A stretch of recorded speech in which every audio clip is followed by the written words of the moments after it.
Hey girl, hey! I am Jamia Ponder, host and creator of The Mrs. Beside, a safe space dedicated to the real ones standing beside and never behind. Girl, this life ain't no joke. It's time, let's air it all out. Trust me, I understand. Whoo child, I know it's a lot.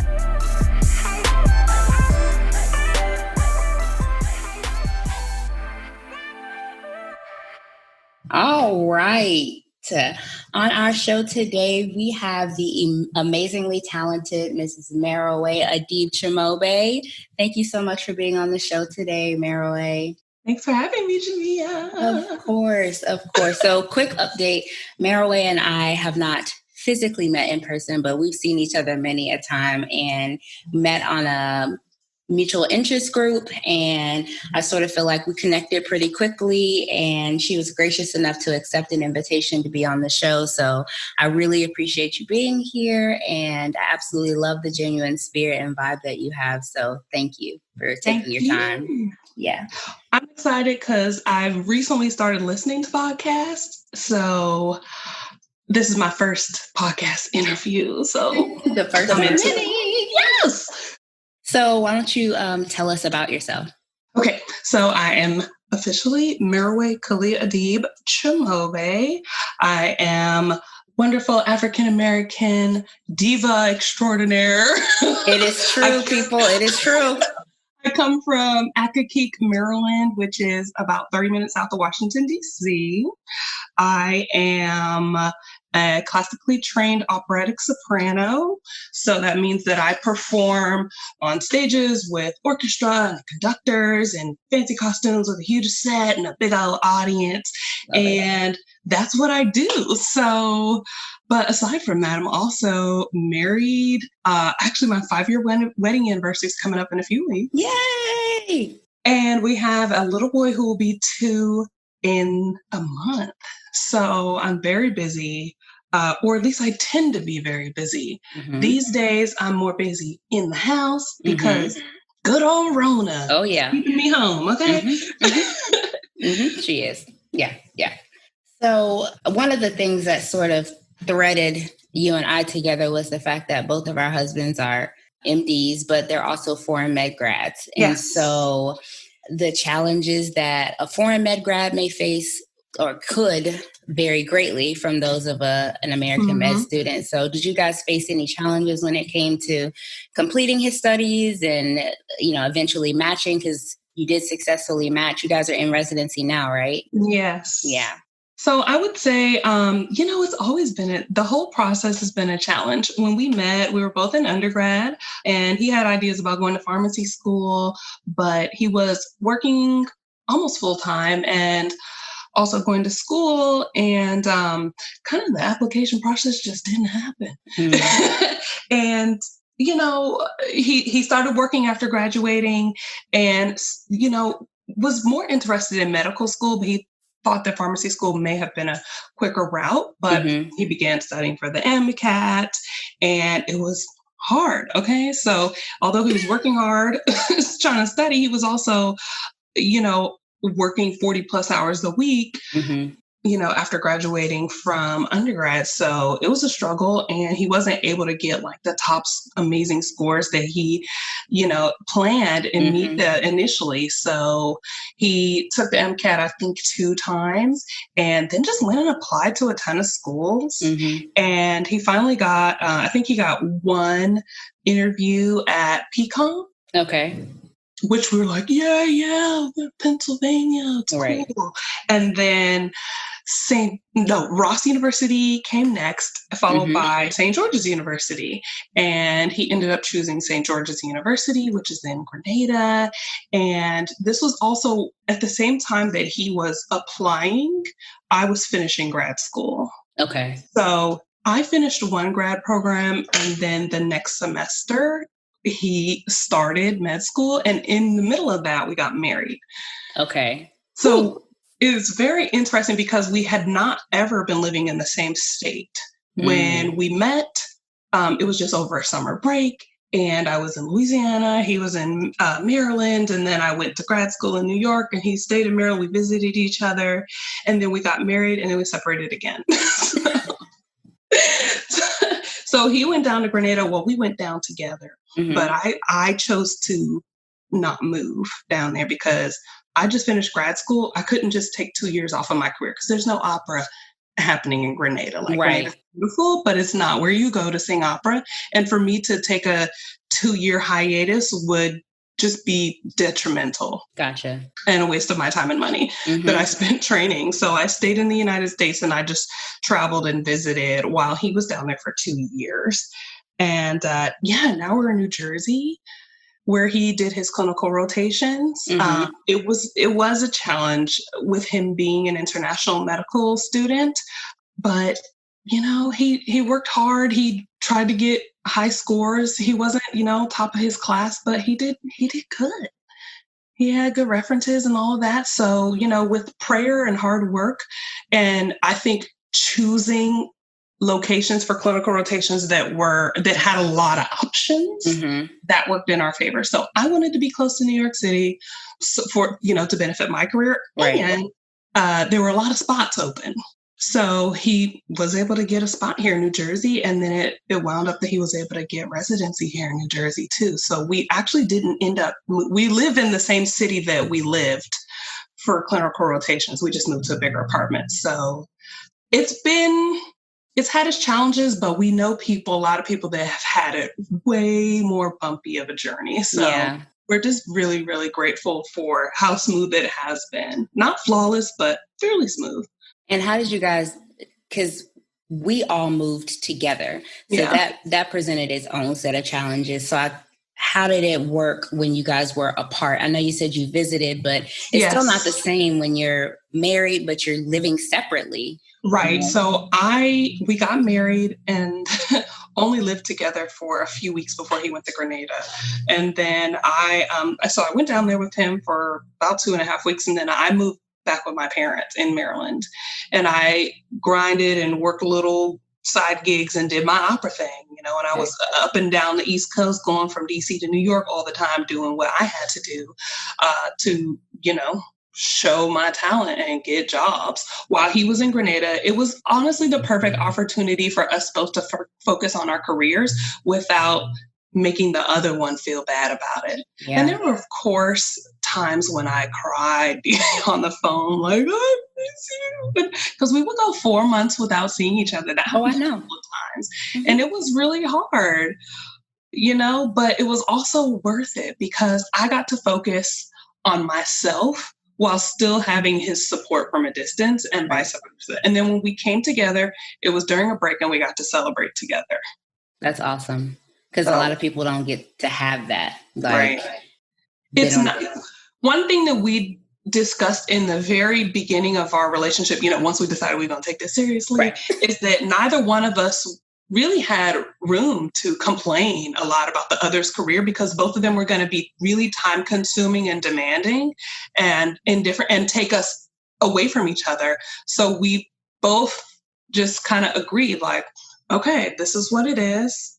This is my career and this is your career. And I support you, you support me, and we'll figure it out. Yeah. So how do you think that might have been different? Like, had you gone down to Grenada? Because I know, like, just say me, for instance, I feel like, most everything, I didn't really have that choice because we had kids going into medical school.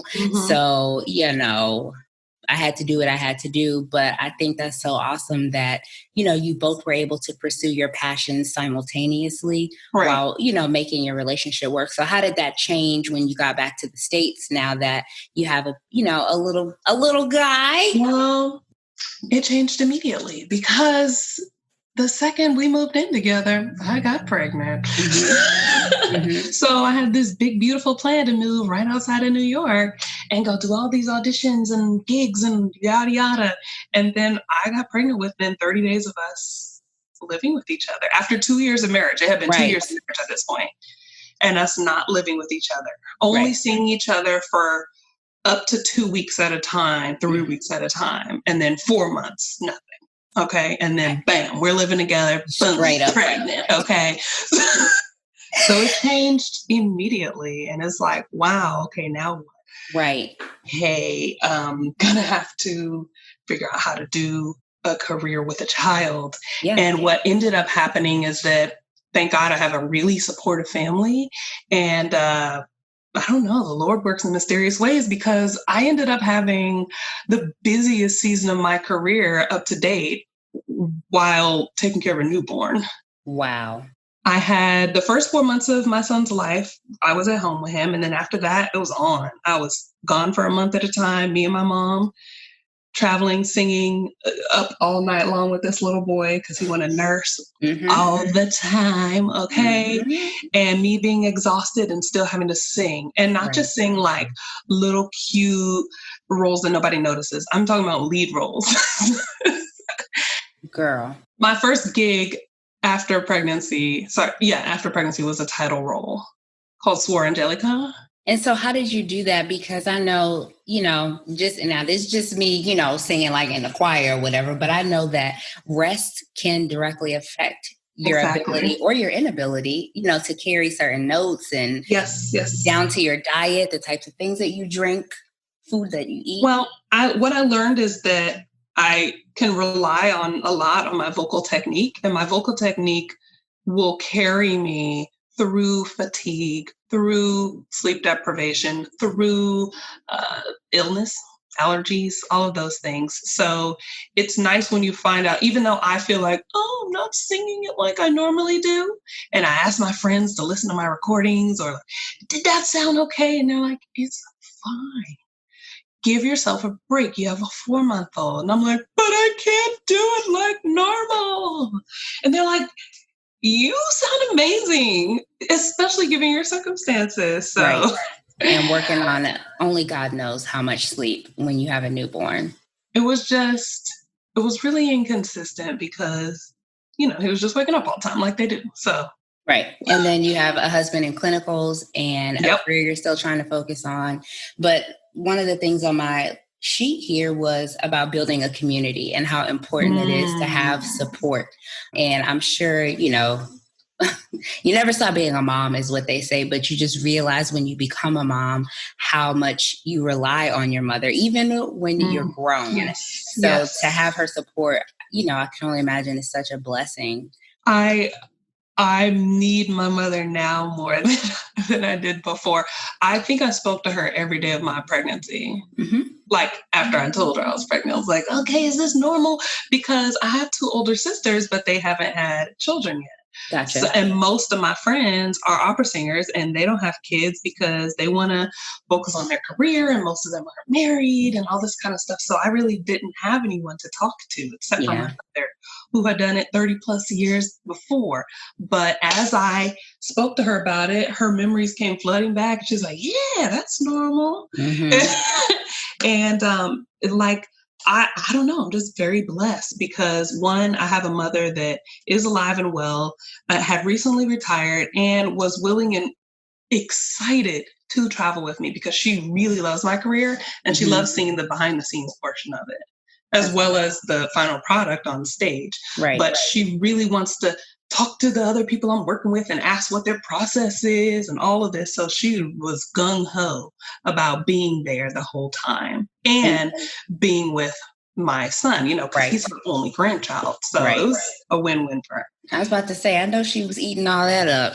She loves loving it. On that baby and being able to watch her baby on stage. Yeah.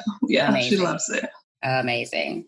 So I kind of want to shift just a little bit because I feel like there are some stigmas that exist around being married to a doctor, and people like, oh, girl, you married to a doctor. I'm like, okay. Listen, my husband pulled up the student loan balance that he has last night. Ma'am.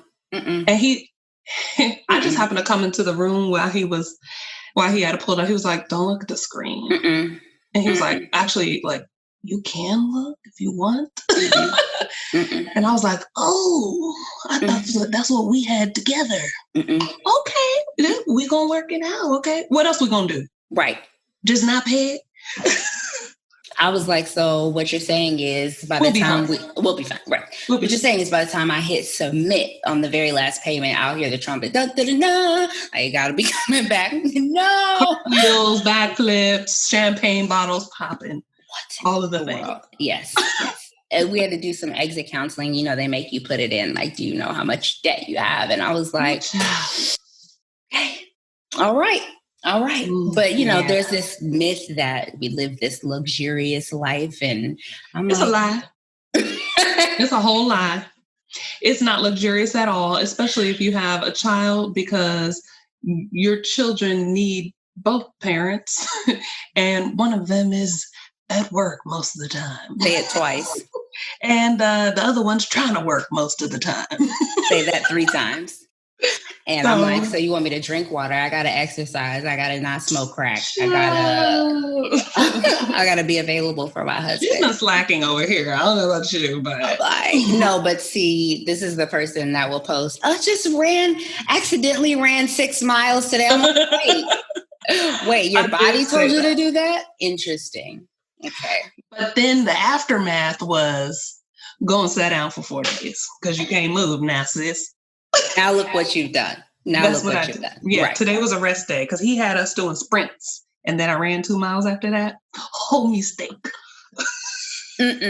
Yesterday. But you know what? It's teamwork. We trying to keep each other. It just burns some calories, okay? I know. Well, so then you get one that my husband be like, yeah, we need to really watch our calories, make sure we do this, do that, or whatever. Then 45 minutes later, he'd be like, do we have anything sweet? I was just wondering, I'm like, didn't you just tell me he's about to live your best life? I'm just trying to figure it out. But it's fine. So we're about to, go into the whole residency match thing. And okay. So I may be leaning on you a little bit for your advice. And as those days and times come, I may be, Merroe, help. I'll tell you everything I know. Again, I feel like we're just extremely blessed. First of all, I will say, thank God he really respects my opinion, because he's one of those people where he's like, I could go anywhere, because I didn't mention this. My husband's from Cameroon. Oh. So he's already really far from his family. What is one coast of this country to the next when your family's in another continent? You don't care. He's like, I could go to California. That doesn't matter. You got family in California. I'm like, I know, but my parents are on the East Coast, so I want to stay on the East Coast. Mm-hmm. He doesn't care at all. He's like, I want to go where the cost of living is low.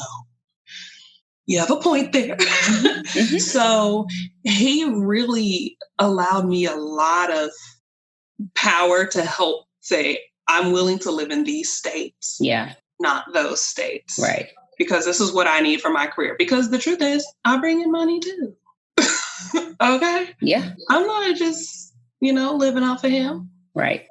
No. Okay. I contribute to this family. Yes, so I need to be in a location where I can get to a job. Mm-hmm. So anyway, he said, okay. And he only applied to places in certain states. And it just wound up that he only ended up having interviews in places that he was able to drive to. Like most of them were in New Jersey and New York. That's great. It just worked out that way. So like we didn't spend a lot of money doing interviews. Right. And then the place he matched was the hospital he was already doing clinical rotations at. That's awesome. Yeah. And they were like, yeah, we got you. Yeah. Look, and meanwhile, I'm like, yes. That's why I wanted you to be so we didn't have to move.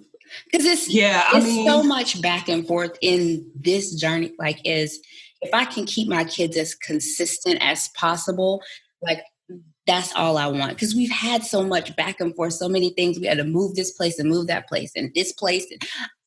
If you like it there and you don't have to move, like we did have to move, but it was only because we lived in a 1-bedroom before and then we ended up having a child. So we needed, okay, let's get 3 bedrooms, but I still shop at the same grocery store. Correct. I know where everything is already because I already was here for 2 years. Right. So that was a blessing, a huge blessing. And just being able to, to plant some roots in one place. So I got some good girlfriends that live up the street now, and we watch each other's children, like people I really, really trust. Right. So And how long are you going to be there? We have 2 more full years here. Okay. That's good, though. Because that'll be right when he's about to go into pre-K. That'll be a good time if you needed to transition. Kai will be 4 by then. So, So when we need to move, which we definitely don't want to stay here because cost of living is ridiculous and internists don't get paid that much here. So it's like, let's go somewhere else where they get paid more and the cost of living is less. Okay. Yeah. Are you thinking about maybe going back to Maryland, cost of living, or at this point we're looking south? at following the money. So like El Paso, Texas. Mm-hmm. Girl. We might be like, but it's like, okay, at least within I can afford to go fly to New York. Correct. I can afford childcare and, all of the things. Right. Whereas like that, in the past year, thank God I made these wonderful friends. I need to go to New York. I drop Kai off at her house, hop on a train. He sleeps over there for a nap and blah, blah, blah. I pay her back by saying, you and your husband need to plan a date night because you just watched my kid for free. Honestly, though. So that we have developed, a bond like that. It's been so, so wonderful. And I've had to do that moving here. I don't have any family in Illinois. And so like my parents are in Georgia. So, and my kids are a little bit bigger, right? But I have an amazing block of neighbors. And even through this pandemic, like we'll be like, okay, I'm going to the grocery store. I'm making an Instacart order. Who needs what?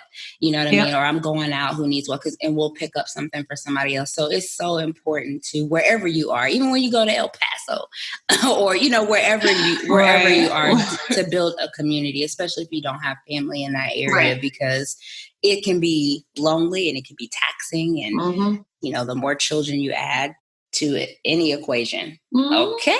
All right. 1 + 1 = lots of Tylenol. So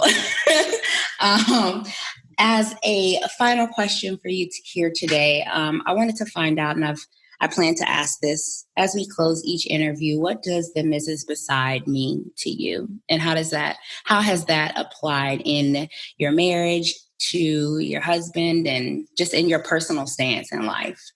Okay. The Mrs. Beside me means to me, it means that I get him out of his head. I help keep him well-rounded because it's so easy to get bogged down with the studying, with the patience, with the notes and all of that. And I help keep him focused on other things that matter, happy things. I remind him to call his parents and we'll video chat with them. And I help him keep his friendships that he had before he met me. Yeah. Because those people held him down. They came and set up and clean up for our wedding. Like they've been there for us. And we have to keep those relationships going, whether it be a phone call or going to somebody's child's 4th birthday party. Right. If that means driving 4 hours to do that on a weekend, then sometimes you have to do that because they do that kind of stuff for us. Right. So really just reminding him of the things that are important. So, and also doing things myself that make things that are important to me, hang out with my friends and my family, making time for that, reminds him that those things are important. Yeah, that's good. So I like inviting people over and like popping lots of bottles and bringing out all the food, cooking a lot of food, having all the hors d'oeuvres, and then being always surprised about how much like, oh my God, you got more food? And I'm like, yeah, girl, eat up. Like just taking his mind off of the work, the stress. Yeah. And remind, like, this is why you work, so that you can enjoy the people you love. Yeah. And enjoy doing the things you want, getting him out of the house. So like us having a child really forces you to get out of the house, but also it's like, it's 85 degrees today. We are going outside. Correct. So yeah, that's what it kind of means to me, is like being that person for him that keeps him human. Yeah. Not just in a profession. Right. Because he was fun and spontaneous before med school, before he even had a bachelor's degree. So, I help keep that in perspective. I take him to operas and he's like, oh my God, I love this. Thank God he loves it because, child, it pays bills sometimes. That part. Yeah. So that's awesome. I love your perspective and I love hearing those things because we got to be reminded and remind our spouses of the lighter side of life, that relationships matter. Because I think, they're in clinical settings so much that it's like everything's not deduced to, a diagnosis sort of a thing. So remember the relationship side of things. So that's awesome. I love that. Well, thank you so much for being with us today, Meroe. You're absolutely beautiful. And I appreciate your time. It's been fun. Thanks for having me. Yeah.